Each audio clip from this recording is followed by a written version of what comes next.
तो इस वक्त की बड़ी खबर आपको बता दें, राजीव गांधी के कातिल को रिहा करने का हुक्म। सुप्रीम कोर्ट ने पैरारी विलन को रिहा करने का हुक्म। 31 साल बाद पैरारी विलन की जेल से रिहाई। तो बड़ी खबर, इस वक्त राजीव गांधी के कातिल को रिहा करने का हुक्म दिया गया है। सुप्रीम कोर्ट ने पैरारी विलन को रिहा करने का हुक्म दिया गया है। 31 साल के बाद इसका फैसला आज आ गया है। तो बड़ी खबर, राजीव गांधी के कातिल के ताल्लुक से आज उन्हें जेल से रिहा होने का हुक्म दिया गया है। पैरारी विलन को रिहा करने का हुक्म सुप्रीम कोर्ट की जानिब से। आपको बता दें कि 31 साल के बाद विलन की जेल से रिहाई का हुक्म सादर किया गया है। तो बड़ी खबर, राजीव गांधी के कातिल के ताल्लुक से 31 साल के बाद कातिल को सुप्रीम कोर्ट ने रिहाई का हुक्म दिया है। तो बड़ी खबर राजीव गांधी के कातिल के लिए।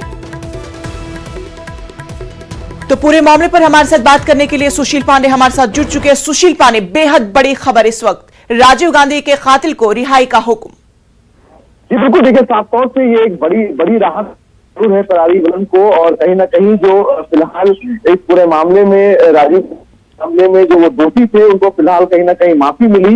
हालांकि अब वो जेल से रिहा होंगे, ये सुप्रीम कोर्ट का एक बड़ा आदेश है।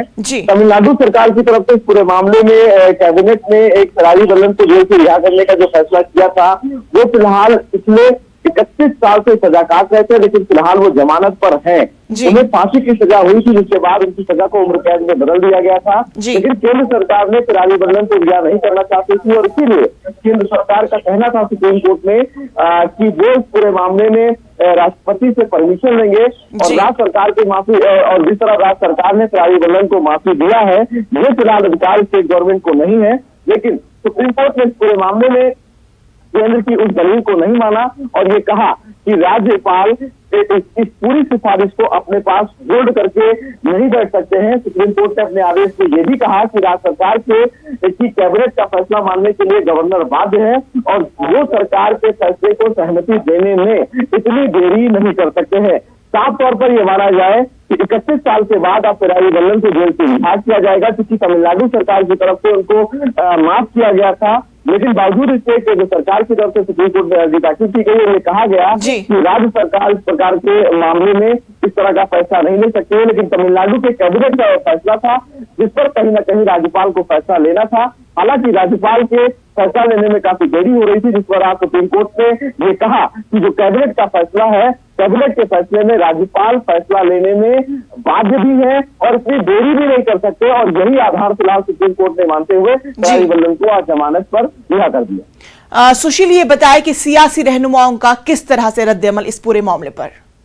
आज देखिए, फिलहाल मामला राजीव गांधी की मौत से जुड़ा हुआ है, तो निश्चित रूप से पैरारी विलन के रिहा होने पर अब सियासी घमासान जरूर मचेगा। कांग्रेस की तरफ से इस पूरे मामले में अगर बात की जाए, तो कांग्रेस की तरफ से पहले ही स्टैंड क्लियर किया जा चुका है कि जो फिलहाल पूरे मामले में जो भी दोषी थे उनको फिलहाल कांग्रेस की तरफ से माफ कर दिया गया था, और इस पूरे मामले में और लंबा वो केस को नहीं खींचना चाहते थे। लेकिन केंद्र सरकार की तरफ से ये कहा गया था कि जिस पूरे मामले में पूर्व प्रधानमंत्री की हत्या हुई है, जिसके पैरारी विलन फिलहाल आरोपी है और दोषी है, ऐसे में उनको रिहा करना। तो बिल्कुल सुशील, इस पूरे मामले पर अब सियासी घमासान है वो जोर पकड़ता जा रहा है, और अब देखने वाली बात होगी कि आने वाले दिनों में किस तरह के मसाइल जो है वो पैदा हो जाएंगे। फिलहाल तफसीलात के लिए बेहद शुक्रिया। तजावुजात के खिलाफ एमसीडी की इन्हदामी कार्रवाई पर बीजेपी और दिल्ली की आप हुकूमत के बीच टकराव में आइंदा दिनों शिद्दत आ सकती है। दिल्ली हुकूमत ने म्युनिसिपल कॉर्पोरेशन से तजावुजात के खिलाफ इन्हदामी कार्रवाई पर तफसीली रिपोर्ट तलब की है। हुकूमत ने 1 अप्रैल से मई के दूसरे हफ्ते तक हुई कार्रवाई पर कॉर्पोरेशन से रिपोर्ट तलब की है। ख्याल है कि म्युनिसिपल कॉर्पोरेशन के जरिए दिल्ली के मुख्तलिफ इलाकों में की गई इस कार्रवाई के खिलाफ बड़े पैमाने पर एहतजाज हुआ था। आम आदमी पार्टी और कांग्रेस ने भी इस कार्रवाई पर सवाल उठाए थे। तो इस पूरे मामले पर हमारे साथ खुर्रम शहजाद जुड़ चुके हैं। खुर्रम शहजाद, अब तफसीली रिपोर्ट तलब की गई है, क्या कुछ है तफसील? देखिए, एमसीडी ने, खासतौर से साउथ एमसीडी ने जो 3 तारीख से लेकर के 13 तारीख तक का एक अभियान चलाया, एक मुहिम चलाई इल्लीगल क्रोचमेंट के नाम पर, उसको लेकर आम आदमी पार्टी और भारतीय जनता पार्टी जो जो एमसीडी में पिछले 15 सालों से बरसर इख्तिदार है, उनके दरमियान एक तरह की चेकलिस्ट है। आप देखिए कि एक तरफ ये इल्जाम लगाया जाता रहा कि एमसीडी उन इलाकों पर कार्रवाई कर रही है जहां पर गरीब है, मजदूर है और अकलियती तबके के लोग वहां पर रहते हैं। दूसरी जानब जो आम आदमी पार्टी है, दिल्ली सरकार है, उसकी तरफ से ये लगातार इल्जाम लगाया गया कि एमसीडी वसूली कर रही है क्योंकि पिछले 15 सालों में उसने कुछ नहीं किया। तो एक तरफ तो कम्युनल एजेंडा और दूसरी तरफ से आम आदमी पार्टी ये कहने की कोशिश कर रही है कि दिल्ली के 60 लाख से ज्यादा लोगों के मकान भारतीय जनता पार्टी तोड़ना चाहती है। दिल्ली में क्योंकि कारपोरेशन का इलेक्शन होने वाला है, इलेक्शन का अनाउंसमेंट होने वाला था, उसी वक्त उसको एक तरीके से पीछे हटा दिया गया था। तो अब एक मैसेज ये देने की कोशिश है कि दिल्ली सरकार की तरफ से ये लगातार जो है ये पूछा जा रहा है और इस तरह के कदम उठाए जा रहे हैं, क्योंकि कल ही इस सिलसिले में अरविंद केजरीवाल ने अपने एमएलए के साथ 2 दिन पहले ही मीटिंग की थी और उसमें साफ तौर पर कहा था कि एमएलए जो है आम आदमी पार्टी के, वो इसकी मुखालफत करेंगे। और उसी के सिलसिले की एक कड़ी के तौर पर आप देख सकते हैं कि ये कार्रवाई की गई है, तफसीली रिपोर्ट मांगी गई है, कहां कहां कार्रवाई की गई। और आज इस सिलसिले में आम आदमी पार्टी के समझे कि सियासी लीडरान की जानिब से जिस तरह से दबाव बनाया जा रहा है उसी का नतीजा है। ये दरअसल ये इलेक्शन जीतने की एक पूरी हिकमत अमली है। एक तरफ भारतीय जनता पार्टी वो अपना एजेंडा लेकर के आगे बढ़ना चाहती है कि हम इलीगल इंक्रोचमेंट पर कार्रवाई कर रहे हैं और अकलियती जो इलाके हैं उनको निशाना बनाया जा रहा है। तो दूसरी तरफ आम आदमी पार्टी जो कहती है कि हम आम आदमी की पार्टी है, वो ये कहना चाहती है कि 60 लाख लोगों के मकान भारतीय जनता पार्टी तोड़ना चाहती है। अगर इतना सारा वोट है, अगर जितनी पार्टी की तरफ भी आएगा वो एमसीडी में और कारपोरेशन में आसानी से जीत जाएगी। तो सीधे तौर पर ये जो कार्रवाई की गई है आम आदमी पार्टी की तरफ से, जो रिपोर्ट मांगी गई है, वो साफ तौर पर उसी मुहिम का हिस्सा है, वही कड़ी है जो जिस तरीके से वो भारतीय जनता पार्टी को गरीब मुखालिफ, मजदूर मुखालिफ और जो गैर मंजूरशुदा कॉलोनियों में जो लोग रहते हैं, जो आम आदमी पार्टी को वोट देते हैं, उनके खिलाफ कार्रवाई करने वाली पार्टी के तौर पर दिखाना चाहती है। जी खुर्रम, अब देखने वाली बात होगी कि अब रिपोर्ट तलब की गई है, अब रिपोर्ट में क्या कुछ चीजें होगी वो आने वाला वक्त ही बताएगा और उसके बाद ये भी सामने आ जाएगा कि एमसीडी की जानिब से किस तरह की कार्रवाई अंजाम दी गई थी। फिलहाल तफसीलात के लिए बेहद शुक्रिया। और एक बड़ी खबर आपको बता दें कि कांग्रेस को गुजरात में बड़ा झटका लगा हुआ है। हार्दिक पटेल ने इस्तीफा दिया है। हार्दिक पटेल ने ट्वीट करके इस पूरे मामले की जानकारी दी है। गुजरात के अवाम इस फैसले को खैर मकदम करे, इस तरह से हार्दिक पटेल ने अपने ट्वीट के जरिए लोगों को पैगाम दिया है। पार्टी स्टेट यूनिट से थे नाराज, इसीलिए उन्होंने इस्तीफा दे दिया। इसी साल गुजरात में होने वाले हैं असेंबली इंतखाबात। आपको बता दें कि गुजरात में असेंबली इंतखाबात होने जा रहे हैं और इसी के दौरान हार्दिक पटेल ने अपना इस्तीफा दे दिया है और साथ ही में गुजरात के अवाम को इस फैसले का खैर मकदम करेंगे, इस तरह की उम्मीद भी जताई जा रही है। तो गुजरात को बड़ा झटका लगा। हार्दिक पटेल ने इस्तीफा दे दिया। हार्दिक पटेल ने ट्वीट करके इस पूरे मामले की जानकारी दी। गुजरात के अवाम इस फैसले का खैर मकदम करे। पार्टी स्टेट यूनिट से था नाराज हार्दिक पटेल। इसी साल गुजरात में असेंबली इंतखाबात होने वाले हैं।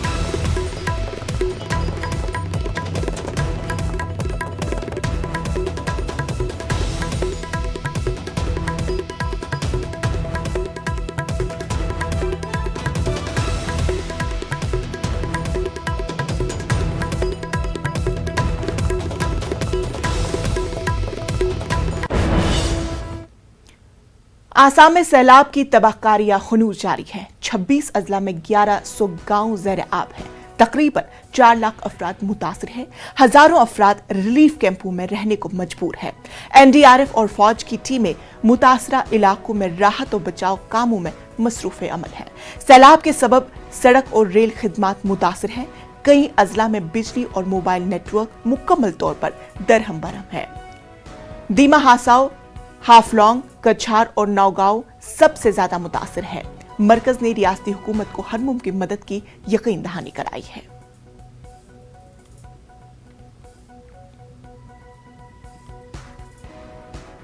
बेंगलुरु में बीती शब हुई मूसलाधार बारिश से आम जिंदगी बुरी तरह मुतासिर हुई है। शहर के नशेबी इलाकों में लोगों को सख्त परेशानी का सामना है। मजमूई तौर पर 100 मिलीमीटर के आसपास बारिश रिकॉर्ड की गई है। कई इलाकों में न सिर्फ सड़कें ज़ेर-आब आ गई बल्कि घरों में भी बारिश का पानी घुस आया, जिसकी वजह से रात भर लोग जागते रहे। शहर में हो रही बारिश से खस्ता इमारतों के लिए खतरा पैदा हो सकता है।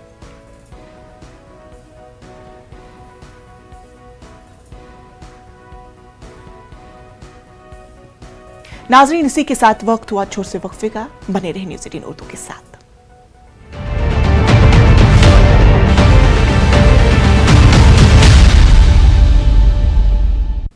ब्रेक के बाद इस्तकबाल। उत्तर प्रदेश में नए मदारिस को सरकारी ग्रांट नहीं मिलेगी। योगी काबीना ने नए मदरसों को ग्रांट की फहरिस्त से खारिज करने की तजवीज को मंजूरी दे दी है।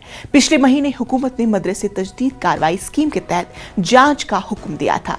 यूपी काबीना की मीटिंग में इस पर फैसला लिया गया। आदादुशुमार के मुताबिक उत्तर प्रदेश में 16,000 से ज्यादा मदरसे हैं। उनमें 558 सरकारी इमदाद याफ्ता है।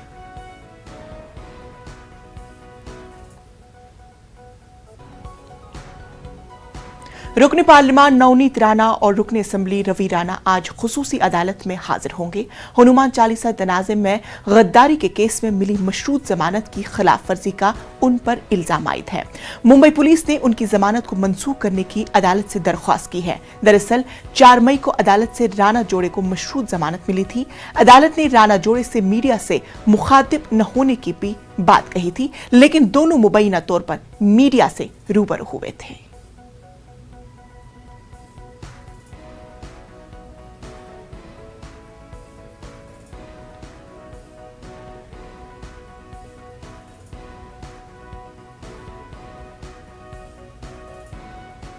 पंजाब के किसान चंडीगढ़ मोहाली बॉर्डर के करीब एहतजाज कर रहे हैं। एहतजाजी किसान गुंदप्पर बोन्स और धान की बोई 10 जून से शुरू करने समेत कई मुतालबात कर रहे हैं।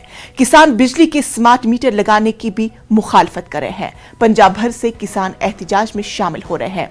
किसान लंबी लड़ाई लड़ने के मूड में नजर आ रहे हैं, इसीलिए राशन, बिस्तर, पंखे, कूलर, बर्तन, एलपीजी सिलेंडर और दीगर अशिया लेकर एहतजाज में शामिल हो रहे हैं।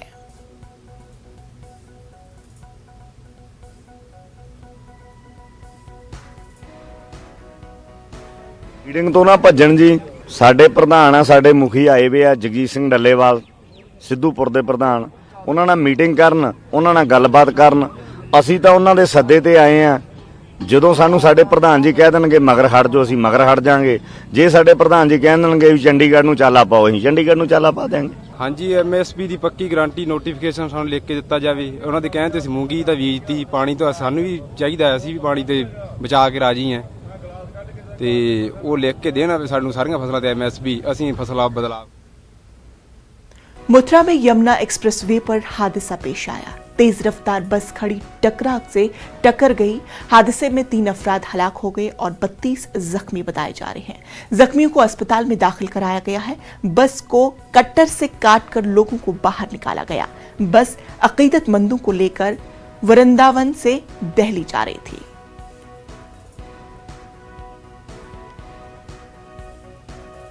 आपको बता दें कि तेज रफ्तार बस खड़ी ट्रक से टकरा गई थी, जिसके दौरान ये हादसा पेश आया था। रात्रि लगभग 11 बजे थाना नवझील क्षेत्रांतर्गत यमुना एक्सप्रेसवे हाईवे पर माइलस्टोन 66 के निकट एक बस संख्या यूपी 1780-1785 जो कि गोवर्धन मथुरा से दिल्ली की ओर जा रही थी, एक ट्रक से टकराकर दुर्घटनाग्रस्त हो गई, जिसके फलस्वरूप 34 लोग घायल हो गए, जिनमें से 3 लोगों की मृत्यु हो गई है। अन्य शेष 12 लोगों का उपचार सीएससी नवझील एवं 19 लोगों का उपचार कैलाश हॉस्पिटल नोएडा में हो रहा है। इस प्रकरण में कारणों की जांच करते हुए अग्रिम विधि कार्य सुनिश्चित की जाएगी। मध्य प्रदेश के पंचायत व बल्दियाती इदारों में ओबीसी रिजर्वेशन को लेकर आज समाअत होनी है। ये समाअत मंगल को ही होनी थी, पर किसी वजह से ये मुलतवी हो गई थी और अब आज इस पर समाअत होगी। सरकार की जानिब से इस मामले में एप्लीकेशन फॉर मॉडिफिकेशन की अर्जी दायर की गई थी। हालांकि सुप्रीम कोर्ट की ओबीसी रिजर्वेशन के बगैर पंचायत व बल्दियाती इदारों के इंतखाबात कराने का अहकाम सादर किया गया था। सुप्रीम कोर्ट ने अहकाम के बाद स्टेट इलेक्शन कमीशन के जरिए इंतखाबात को लेकर तैयारियां भी तेज कर दी है और बीजेपी व कांग्रेस के जरिए मकामी बल्दियात व पंचायत इंतखाबात में 27% ओबीसी को टिकट देने का दावा भी किया जा रहा है। सुप्रीम कोर्ट के फैसले पर जहां आज सबकी निगाहें मरकूज हैं, वहीं बीजेपी और कांग्रेस के दरमियान ओबीसी रिजर्वेशन को लेकर घमासान जारी है। सरकार और राज्य निर्वाचन आयोग मध्य प्रदेश में भारतीय संविधान में जो ओबीसी वर्ग को अधिकार मिला है उसका उल्लंघन नहीं कर सकते। और अगर मध्य प्रदेश की सरकार और राज्य निर्वाचन आयोग भारतीय संविधान के तहत समय रहते हुए प्रदेश में चुनाव नहीं करा पा रहे हैं या ओबीसी वर्ग को आरक्षण नहीं दे पा रहे हैं तो इसका दुष्परिणाम मध्य प्रदेश की जनता नहीं भोगेगी। Social democratic party of India Karnataka के रियासती सदर अब्दुल मजीद ने कहा कि फिरका परस्त मुसलसल भड़काऊ बयानात देकर और कशीदगी फैलाकर अक़लियतों को खौफजदा करने की साजिश कर रहे हैं। उन्होंने कहा है कि एसडीपीआई की जानिब से अवाम में फिरका परस्तों की साजिशों को नाकाम किया जा रहा है। अब्दुल मजीद कर्नाटक के रायचूर के दौरे के दौरान पार्टी की एक मीटिंग से खिताब कर रहे थे। उन्होंने कहा कि social democratic party of India मुल्क और रियासत में एक शफाफ और सेक्युलर अंदाज में सियासत कर रही है। उन्होंने फिरका परस्ती के खात्मे के लिए मुत्तहिद होने की आवाम से अपील की।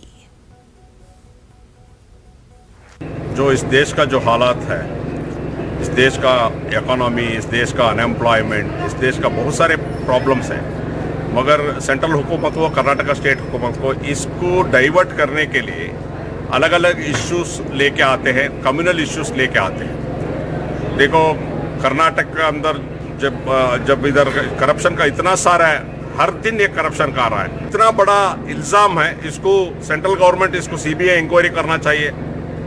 कौन तो ये ऑफर किया, क्या है, इसको इतना बड़ा करप्शन चलने करे, मगर जो गवर्नमेंट खामोश है, अपोजिशन भी फेल्यूर है। क्योंकि पीएसआई का जो रिक्रूटमेंट का जो घोटाला हुआ उसमें कांग्रेस का लीडर भी अरेस्ट है, बड़े इसके पीछे बड़े बड़े लीडर्स हैं, कांग्रेस का लीडर्स भी नाम आ रहा है, बीजेपी का लीडर्स के नाम आ रहा है।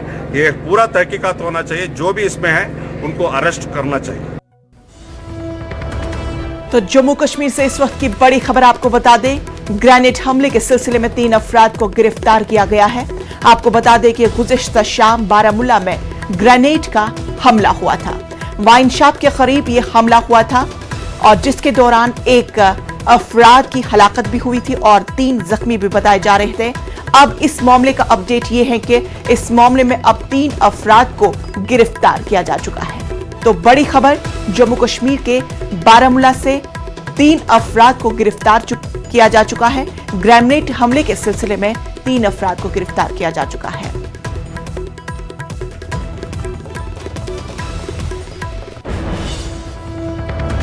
और एक बड़ी खबर पंजाब से जुड़ी हुई है। सरकार और किसानों के बीच तातुल खत्म होने के आसार नजर आ रहे हैं। वजीर आला आज किसान लीडरों से बातचीत करेंगे। 12 बजे मीटिंग मुनक्किद की जाएगी। तो बड़ी खबर किसानों के ताल्लुक से, सरकार और किसानों के बीच अब तातुल खत्म होने के आसार नजर आ रहे हैं, क्योंकि वजीर आला आज किसान लीडरों से मुलाकात करेंगे, बातचीत करेंगे और इस पूरे मामले को हल निकालने की भी कोशिश करेंगे। ये मीटिंग आज 12 बजे मुनक्किद की जाएगी।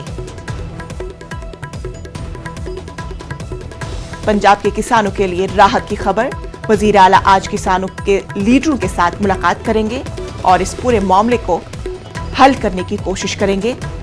आज दिन के 12 बजे मीटिंग मुनक्किद की जाएगी। तो बड़ी खबर किसानों के लिए।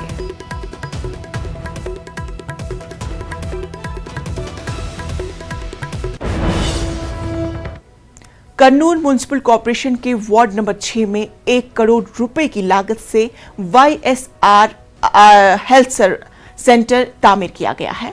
रियासती वजीर सुरेश के हाथों नए तामीर शुदा हेल्थ सेंटर का इफ्तिताह हुआ। इफ्तिदाई तकरीब में मेयर रुकन असेंबली हफीज खान, रुकन पार्लियामेंट व दीगर ने शिरकत की। रुकन असेंबली हाफिज खान ने कहा है कि जगन हुकूमत महकमे सेहत पर खुसूसी तवज्जो दे रही है ताकि सेहतमंद मुआशरा तामीर किया जा सके।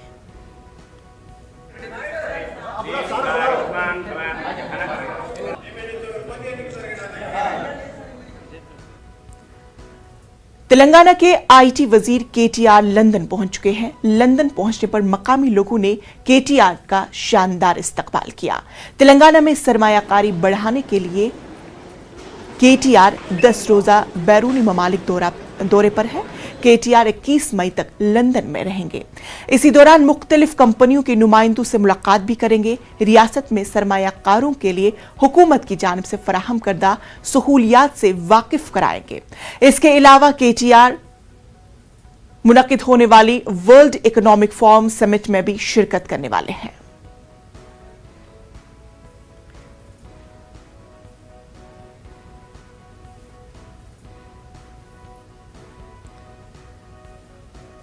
कोरोना के हवाले से बड़ी खबर आपको बता रहे हैं कि शुमाली कोरिया में कोरोना की रफ्तार है।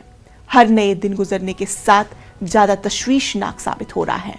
नए मामलों की बेताब और खराब हेल्थ इंफ्रास्ट्रक्चर ने मुल्क की तैयारियों की पोल खोल दी है। आदाद-ओ-शुमार के मुताबिक एक दिन में 2,32,000 से ज्यादा नए मामलों की तस्दीक हुई है, जबकि इसी अरसे में 6 मरीजों की मौत भी हुई। अप्रैल में कोरोना वबा के फूटने के बाद से अब तक 60 से ज्यादा अफराद की मौत हो चुकी है। अब तक 64,000 से ज्यादा कोरोना टेस्ट किए जा चुके हैं।